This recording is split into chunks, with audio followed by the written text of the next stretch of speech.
ертең қазанның бірі күні, қарттар күні екен. Соны Айзере немерем келіп, бізді құттықтап, тосын сый жасады. Рахмет. Баламен келіме рахмет, Айзереме рахмет.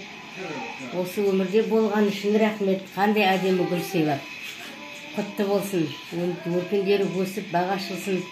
Бақытты, жарқын болашағы болсын. Тыныштығы болсын жерімізде. Елімізде аманшылық болсын. Жақсы, міне балдар келіп бүгін Айзере немерен көріп құттықтап жатыр. Қарттар күнімен құтты болсын. Рахмет. Өркен өссін, осылай құттықтап, жылма-жыл келіп құттықтай берсін. Немерелеріміз Құдайға шүкір бар. Бәрі аман болсын, сау болсын.